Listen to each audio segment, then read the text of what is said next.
All right, love, what's up? My name is Jaleesa Epiphany, and welcome to my channel where I share tips and tricks with women on how to elevate and live their best life through faith, fashion, and fitness. All right, so in today's video, I'm so excited because we are getting ready to go into the new year, and in 2025, it's going to be a great year for me and for you. And so these are 5 things that you really need to do before the end of 2025. Let's get into it. So the first thing that I want you to do is I want you to reflect. I want you to take time to reflect on all the things that you have accomplished in 2024. Okay. This is going to set you up to be grateful for 2025. This is going to set the expectation for you to feel good about going into 2025. We want to make sure that we dwell on all of the things that are good. Okay, we want to dwell on the things that are good so that our hearts and minds can be open to the blessings and everything that's coming in 2025. Now, when it comes to reflecting, I want you to also reflect on the things that you want to improve, not the things you did wrong. We're not talking about those things, okay? We're talking about the things that you want to improve to elevate your life, okay? Whether that be focusing on your mental health, whether that be getting more healthy, going to the gym, drinking more water, whatever that is to improve, okay, that's what we want to focus on. And so the next thing with reflecting is, of course, we want to reflect on our relationships, whether that be personal, friendships, or spiritually with God. You know, we want to reflect on our relationships. And the reason why I feel like this is so important, because this is something that I never did in the past. And I feel like it bit me in the butt, okay, if you know what I mean. When I say reflecting on relationships, you know how people go on blocking sprees at the beginning of the year. I'm not talking about that. I am talking about reevaluating your relationships in a way where you realize, okay, is this somebody that I can grow with? Is this somebody that in the next season, if there are changes that I make in my life, are they going to go with me, or are they going to try to hold me back? If the answer is they're going to try to hold you back, that is not a relationship that you need to have. Like, just point blank and period. If you have any friends that when you get around them, you don't feel your baby leap. And what I mean by feel your baby leap, like, okay, I want to be better. I want to do better. Like, this person encourages in me, you know, my baby leaps when I'm around them. Like, you really need to reevaluate your relationships, because a lot of times we're not progressing in our spiritual walk with Christ, or we're not progressing in our lives because we literally are connected to people that are holding us back. And I'm telling you right now, I'm not the type of person I say cut them off. I have to love you, baby. I can love you, but I can love you from a distance. You know what I'm saying? So I want you to reflect on those relationships and make sure that you're investing in the relationships that matter. That is what's above most important. And make sure, like, if you go into the room and you feel like the wall's been talking, that is not your friendship. Trust your intuition this year. And I'm going to let this go on that note. I can say so much about that. The next thing that I want you to do is start planning, okay? Now, I believe in planning. And the reason why I believe in planning, I believe in vision boards, okay? Now, I have learned a lot from making vision boards over the years, what worked for me and what didn't work. And so I am going to be doing another video about that. So if you're new here, go ahead and hit that subscribe button, because that video is coming next. But doing a vision board, and this year I'm implementing doing a vision map. And the reason why I'm doing a vision map is because in previous years when I made my vision boards, I wasn't specific enough. Okay, if you're just putting general stuff, like, God is funny. Okay, God is funny, because I'm just going to tell y'all really quick little snippet. Okay, so not last year, the year before, I put on my vision board that I wanted to go on a cruise, right? We had some friends, they were going on a cruise. They invited us. I was like, yes, want to go on this cruise, right? So I put on my vision board to go to the cruise, but I wasn't specific enough, okay? I put that I wanted to go on a cruise, and I was on that cruise. However, financially, I didn't have enough money to enjoy some of the excursions. Now, I did have a good time. I did have money. Don't get me wrong. But there was things that I wanted to do that I did not include in my vision board. Baby, when I write this vision map this year, baby, it's going to be so specific, it's going to make my head hurt. Because, God, why did you You did. You gave me exactly what I wanted. You have not because you asked not. So this year I am planning. I am planning and I'm being very specific about everything that I want. Not only am I being specific about everything that I want, but I'm putting a plan together so that I can celebrate my small wins so that when the big wins come, like I don't feel like, oh my gosh, I ran so hard and I'm so tired and it's so done. I don't want to do that. I'm going to celebrate all of my small wins and we gonna get there. So if you're wanting to like get into another video about that, it's coming, baby. Subscribe. All right. Now, the next thing that I want to talk about is resetting your space. Okay. We want to redefine who we want to be in this year. And one way that you can do that is by cleaning out your closet. Go through your closet, get the pieces that you know that you're not wearing or that don't fit who you want to be. We're not dressing for who we are right now. We are dressing for who we want to be, right? Because we are elevating in this season, okay?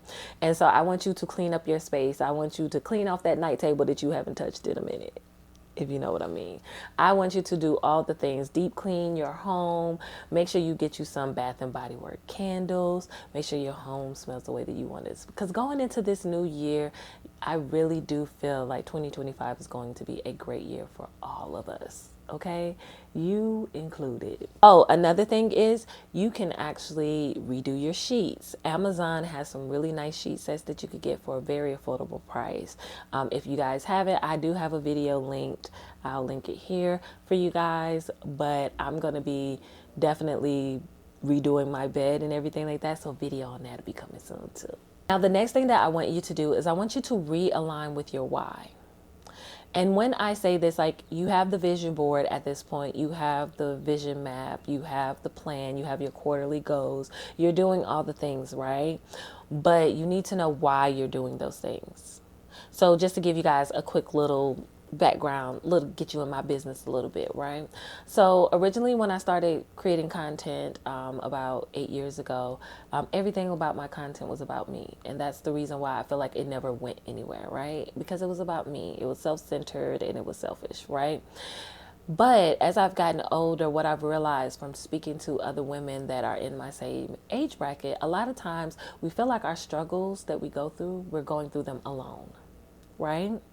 And so one thing about YouTube that I like is that I can watch somebody else's video and be able to connect to them on a level and be like, okay, I'm not alone. I want to reach other women who want to elevate in their lives, but maybe they may not have that friend group. You know what I'm saying? Like they haven't gotten that friend group yet. I want to be your friend. I want to be able to hold your hand through this process as much as I can through these videos, because at the end of the day, I know how it felt to be alone to go through that. And so that is what my goal is. If I can do it, you can do it. That's my why. My second why is I want to be present and be able to have more control over my schedule with my children. My daughters are getting older. They're getting into the preteen stages, and it's really important for me to set a foundation with my family. And I want to be able to provide for them. I want to be able to have freedom of schedule. And I also want to be able to walk in my purpose. Right now, I work a 9-to-5 job. I work from home. I love my job. But I know that I want to get to a place where I'm walking in my purpose every day. And I really feel like me being a full-time content creator, you know, sharing my journey with other people is really going to get me there. And so I want you to take the time to realign your why.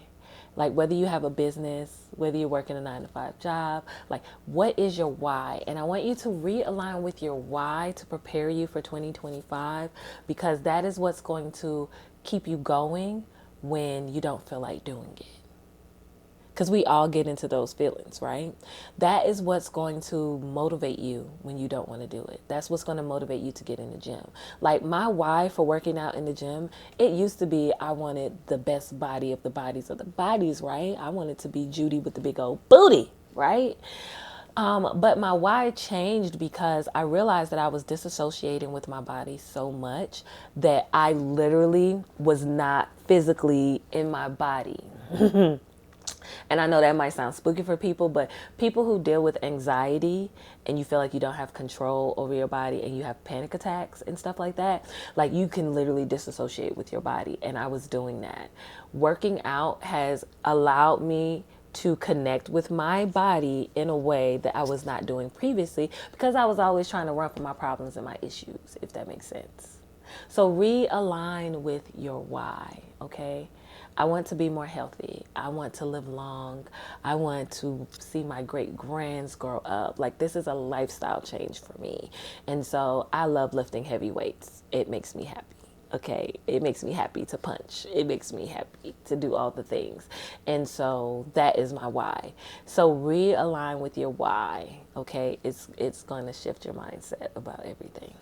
So the next thing that I want to talk to you guys about is going to be self-care. And this is like my favorite, because over the years when self-care became a trend, it was about products and about, buying the latest trendy item for self-care, the latest skincare routine, and all of those things, right? Self-care has changed for me. The definition of self-care has changed for me over the years, because sometimes financially I was not able to afford to go get all the things, you know what I'm saying? And so you have to do it on your level. But part of self-care, I really feel like, does have to do with health, does have to do with going to the doctor. Make those doctor's appointments that you haven't made, okay? Go see the dentist, okay? Go get that hair appointment, you know what I'm saying? Like, making sure that physically you are in your best, just making sure that you're in your best state of mind. So self-care can be journaling. Self-care can be reading your Bible, spending time with God. Like, I've redefined what self-care looks like for me. So I want you to set up a self-care routine, okay? Whether that be making sure that you do your skincare routine daily, brush your teeth daily. Like, and I know this sounds kind of mundane, but when you're a mom, and if you're a stay-at-home mom, baby, there's sometimes you don't even just go to bed. Just go to bed. And prioritizing self-care just means that you care enough about yourself so that you can care for others, okay? And so if I don't have my time with God, I can be a cranky little person, you know what I'm saying? If I don't go to the gym, or if I miss out going to the gym, I don't even feel right. Like, so self-care this year, we're going to redefine what that looks like. The promises that you made for yourself in 2023, you're going to do it in 2025. Those promises that you said, okay, I'm going to do this for myself, that for myself. That is what I'm talking about with self-care. Don't break the promises that you made for yourself for the enjoyment of other people, okay? Self-care can be saying no. I said it. Tell them no. If you don't have the capacity to do it, tell them no. So we are going to be reevaluating our self-care routines, whether that be mental, emotional, physical, or beauty-wise, okay? All right, you guys. So that is it for this video. If you enjoyed this video, please tell me in the comments. I really do appreciate you guys' feedback.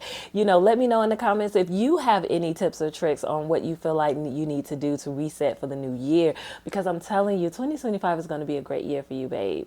All right. So if you haven't already, go ahead and hit that subscribe button. I hope to see you guys on my next video. Peace and love.